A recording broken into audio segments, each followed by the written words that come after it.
欢迎收看第11437北京不静音。今天呢，和大家聊一聊最近这2天发生在华语事件的一场互撕事件啊。那么当事人双方呢是蔡霞和杜文，那围绕的呢是最近几个月新诞生的一家媒体啊，叫爆点周刊啊。这个名字容易让人想起郭文贵的爆料革命，是吧？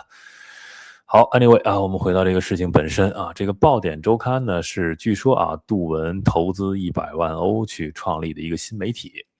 那么等于算是聘用蔡霞作为主编啊，是这么一个搭配。那么事情的起因呢是这2天啊，蔡霞发了一个退出的声明啊，并且把原因呢写得非常的具体啊，我们来边看边聊啊。首先呢，他就说呢，是在今年4月啊，应这个杜文的提议啊，然后包括是这个陈小平啊共同创办的这个爆点周刊，他参与了。那他说了参与的这个目的是什么啊？然后呢说当时呢他们聊了，也约定的是杜文呢负责公司的事务和运营啊，那蔡霞呢负责编辑部的工作啊。好，接着我们往下看下一页。他说呢，还发生了一个事情，就是这个爆点周刊上线不久啊，中共呢就找到了蔡霞的女儿，并且通过她来传话啊，要求蔡霞退出，等于这是一个威胁嘛，以这个蔡霞女儿在中国的这个生计啊或者安危作为威胁。然后呢，后续的解释里，蔡霞还说了啊，说这个中共意思是说有什么经济上的要求困难啊可以提啊，只要你退出这个爆点周刊。那蔡霞意思是他并没有这个妥协啊，并没有放弃这个原则，但最终呢他还是选择了退出，这也是后续呢这个杜文对他有所攻击的一个点啊，认为这个里面有一些问题啊。好，我们先不纠缠在这里啊，接着往下看。那么蔡霞解释说她为什么要退出呢？就是所谓的这个编辑独立啊。那么她身为主编啊，她觉得要去评估这个文章本身是否值得去刊发，那么而不是根据说，哎，这个作者是否知名啊，有名的我们就去刊发啊，没有名气、没有流量的我们就区别对待。那蔡霞认为这样是不对的啊。好，我们再往下看。但是呢，他说最近2天说这个杜文提出了一个要求，就是说呢，希望限制部分匿名作者的稿件，并且呢表示说这是投资人的意见，哎，就是说这100万欧不是杜文一个人出啊，或者也不是他出，反正后面还有投资人是吧？但是具体是谁，到现在双方都没有说清楚啊，可能蔡霞也不知道。那蔡霞就认为呢，自己是主编啊，我加入到这个项目呢，是身为主编，那我就有这个编辑权。但是呢，他认为在这个点上，等于杜文就跨越了他啊，或者说要接管或者干涉了他的这个编辑权啊。那么我们接着看啊，他说杜文主张呢，说媒体应该更多采用实名作者，但是蔡霞认为呢，那在中文这种环境下，对吧？很多人是出于自身和家人的安危啊，他用网名来写作啊，无法去用真名示人，对吧？这个是可以理解的，所以更多的要看文章是否真实啊，文章本身是否有价值。那在这种情况下呢，这个双方就有了分歧了，对吧？有了分歧了啊。好，那么蔡霞的这有一个声明，一个原则写得很好啊。他说匿名写作不是原罪啊。好，我们接着往下看，还有第2个分歧点呢，就是关于人工智能 AI 的使用啊。那杜文就认为呢，应该严格限制 AI 痕迹明显的稿件啊。那但是蔡霞认为呢，就是现在这个 AI 已经非常普及了啊，你已经不能够这个问题简单的是说能用还是不能用啊，而是说究竟是如何用的这个程度、这个方式，这个是要细致去区分的，对吧？啊，好，在这个点上双方也有分歧。好，接着往下看呢，他又重申了他自己身为主编啊，他的工作理念是什么？第一呢，文章质量高于作者身份啊，这点说得很好。第二呢，事实标准高于流量标准，这点说得也很好啊。第三呢，保护作者安全是我必须坚持的重要原则之一。同时，我坚持作者文责自负的原则啊，这个也是 OK 的。那么第四点呢，合理使用新技术，同时坚持写作过程的真实、诚信和独立思考啊，这是针对 AI 说的，我觉得这点也是成立的啊。但是呢，他无法认同杜文的点呢，是说杜文多次表示啊，那就是这一页的最后这一段啊，大家要仔细看，这个非常重要。说杜文多次表示，这个《爆点周刊》的发展重点应围绕已有影响力的大 V 作者展开，并明确提出我们的机制是与大 V 合作，我们不能承担培养大 V 的职能。这个我后面会去细讲啊，杜文的这个等于这是要搞一个大 V 俱乐部啊，究竟的这个更深的意味是什么啊？好，我们接着往下看完蔡霞的声明。那蔡霞就说呢，他认为这个爆点周刊想要扩大影响力，离不开众多网友作者的支持。任何一个大 V 都是随着时间的推移，逐步累积文章，逐而成为大 V 的啊，没有谁是突然天降的大 V。至于作者是否值得长期培养，资源应如何投入，不同的人可以有不同的判断。但我不能接受的是，在没有任何证据证明稿件存在事实错误或学术示范的情况下啊，就以来路不明、背景不明、粉丝不多、流量不大啊、麻烦不少等等概括性的评价否定作者。那么在他和杜文的这个讨论中啊，杜文还提出说，部分匿名作者领取稿费较多，并建议减少甚至停止采用其稿件。那蔡霞想说的是呢，这些稿费完全按照编辑部既定标准而录用，并且录用的稿件数量并不存在稿费超预算情况啊。好，那他们也就发生了一个争执啊，最终呢充分讨论了，但是也没有达成一致啊，所以呢，这个说这个杜文在与他激烈争论的时候，宣布了解除蔡霞的主编职务。这是蔡霞的自己说的啊，等于是杜文解除了他的职务，所以蔡霞才决定要正式退出《爆点周刊》。那在这个点上，我们现在也不知道真相，因为呢，在杜文后续的一些写的推文里啊，他甚至说了啊，我们不希望蔡霞离开啊，就即便他什么都不做。我也愿意发他1年工资什么什么的，但是呢，他并没有否认说确实是他解除了蔡霞的职务，对吧？那我觉得你最开始跟蔡霞是说让蔡霞当主编，那你现在把他职务解除了，那蔡霞当然是退出了，那不然在那里干嘛呢？对吧？所以在那里讲什么说会什么发工资养蔡霞1年，我觉得这种话说的有侮辱人的成分啊，也反映了他的一些观念水平的问题，对吧？大家可以自己判断一下。好，那蔡霞接着就说了啊，道不同不相为谋啊，等等等等，最后就是结束啊，7月9日，这是蔡霞的声明啊。我觉得蔡霞这份声明呢写的还是不错的，当然也是有问题，就是一些最开始原始的一些记录，他们是如何去谈的这个合作并没有把更多的证据抛给大家看。其次呢，他是第一个等于把他们自己内部的争议去摊到这个公开层面的，因为后续杜文指责他呢，就是说你有泄露这个我们的保密隐私的这么一层啊。那当然了，我们不知道他们之间的这个保密协议是怎么签订的，这个双方都没有晒出来啊，所以无法判断。好，我们现在来看看杜文的这个对于他的一个回复啊，他就说呢，他说她一直是我尊重的老大姐啊，很遗憾蔡霞女士如此举动。他说该举动违反了我们工作合约及工作群共同制定的保密规则，那有可能对整个这个爆点周刊和公司利益造成损害啊，然后他就坚决反对，并且保留追究其法律责任的权利啊。但是具体他们这个保密规则是什么，我们现在不知道。那并且呢，他说蔡霞女士的声明呢明显与事实不符啊。我们可以看到，刚才蔡霞的这一篇声明呢没有太多的攻击性，他是在陈述这个事情啊，包括自己的一些立场和观点。但是到杜文这里，他的这个回文啊就充满了攻击性了啊。从这里开始，他说存在故意歪曲、恶意诽谤啊，然后和断章取义的严重问题啊。等于他说他等于这个是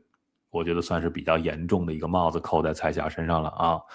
然后好，他说第一呢，他自己说啊，这个报点周刊是我开办的中国政策法律咨询公司，然后投资100万欧元设立的一个媒体项目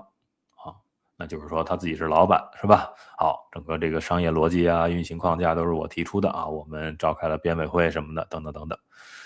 那么接着呢往下说啊，他就说由于我的工作比较忙，无暇顾及此项业务，因此委任蔡霞女士担任主编。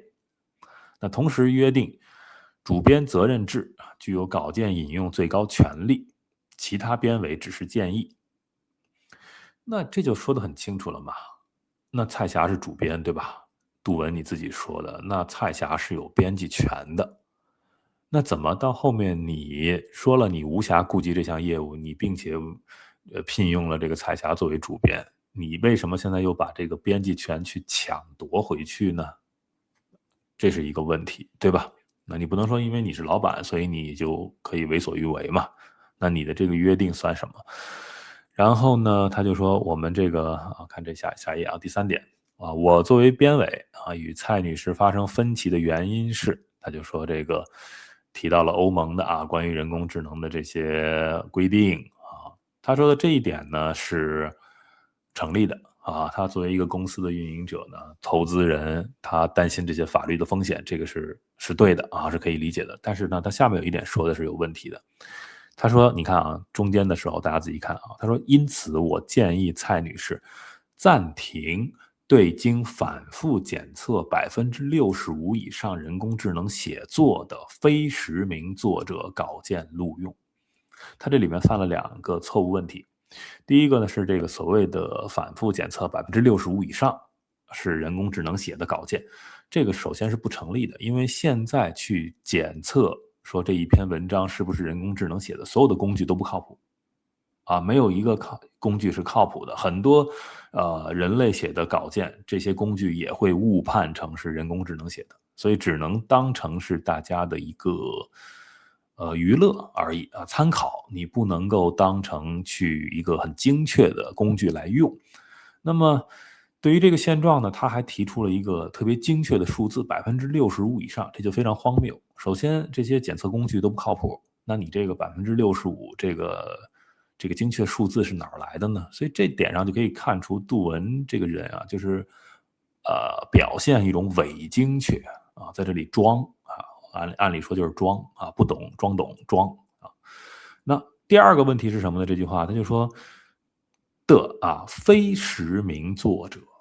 你看，这是2层偏见啊。一层偏见是杜文对于人工智能的一个偏见啊，这个偏见呢还稍微好理解一点，毕竟是一个老人啊，面对一个新技术，他有这个偏见还好理解。但是第二个偏见，他对于非实名作者特地指出来啊，那这是一个很大的偏见，因为你在这里聊的是人工智能，跟这个实名非实名的作者有什么关系呢？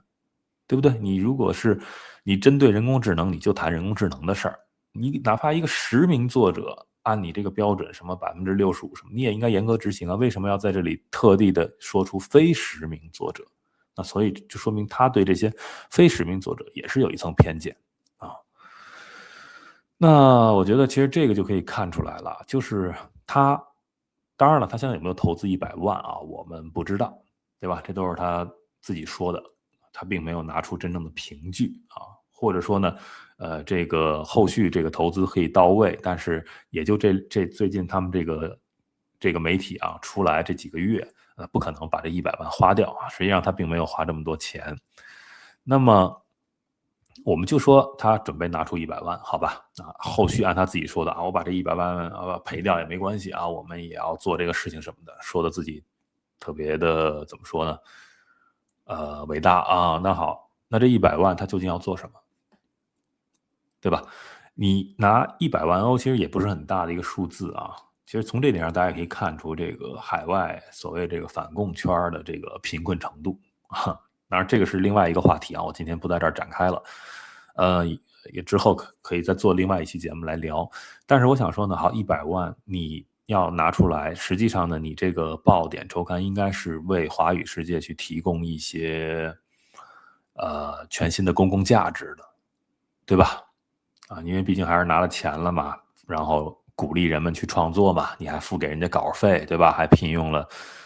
蔡霞或者一些人作为一些编辑、主编什么的，你就大概是这么一个模式。那你这个模式是应该催生出、挖掘出好的文章、好的内容去提供给华语世界的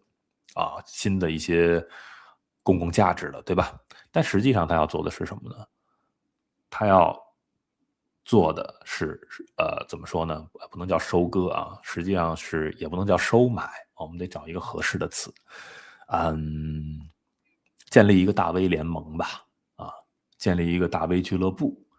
啊，就大 V 欢迎这些大 V 来投稿啊。那当然了，我也给你好处。然后呢，你既然是大 V，你自带流量，实际上呢，我这个稿费给出去呢，你那边一宣传，也等于在替这个爆点周刊拉流量了，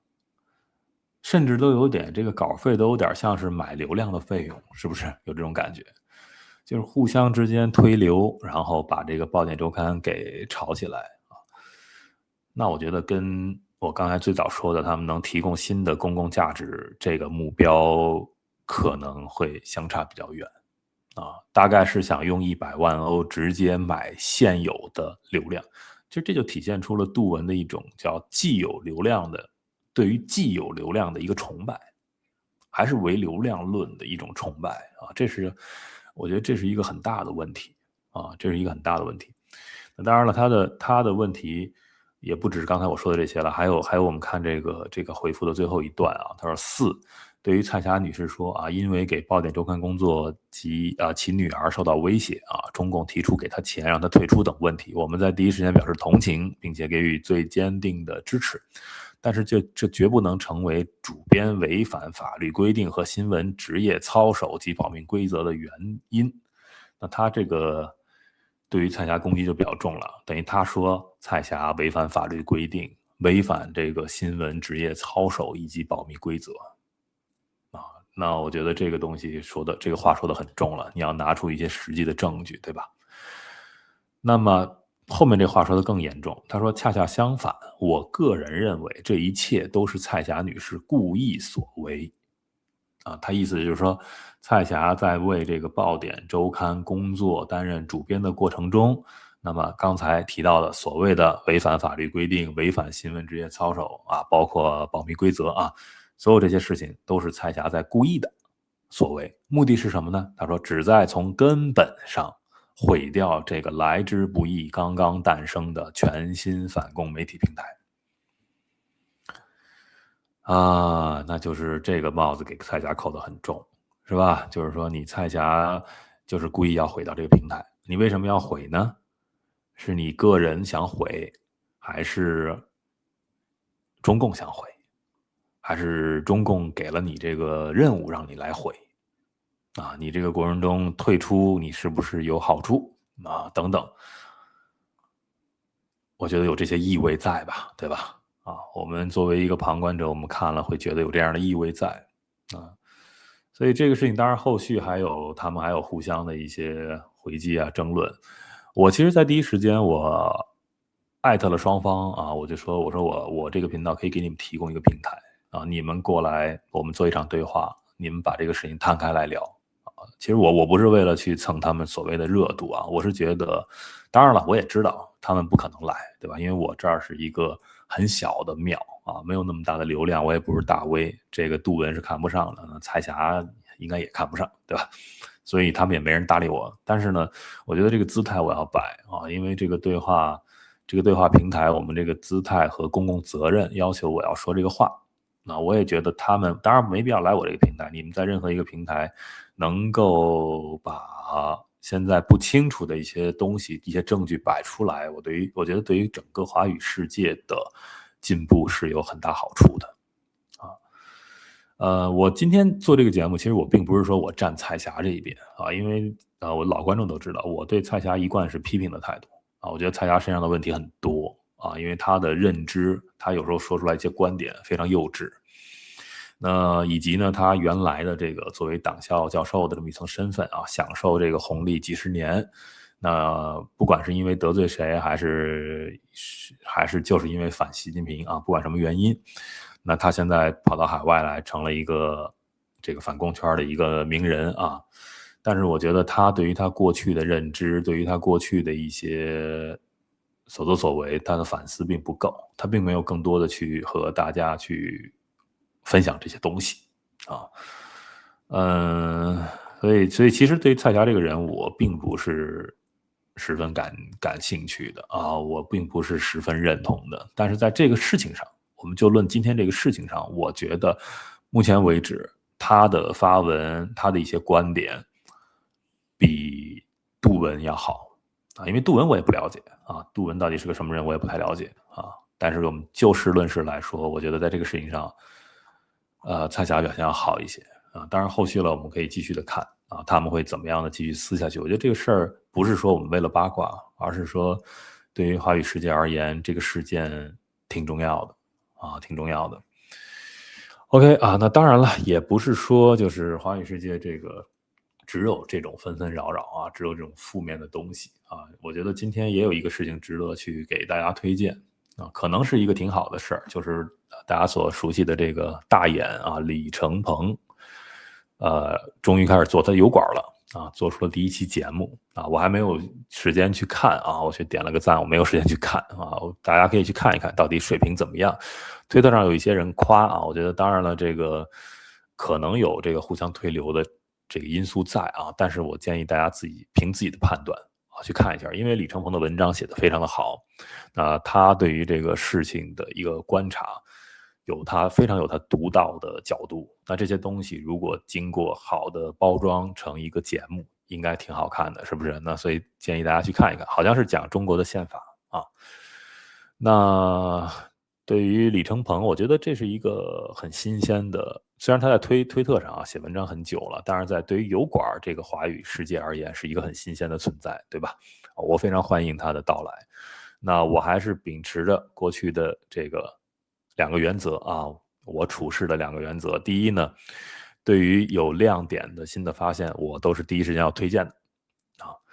那么，并且呢，我也会去积极的去邀约啊，看看能不能跟李承鹏做一场对话。因为之前他没有做油管呢，那可能人家不愿意这个抛头露脸的。但是现在做了，我们就可以去约这场对话啊。那么就是也简单沟通了一下，暂定是10月啊，如果 OK 的话，我们来做这场对话。那第2个原则是什么呢？就是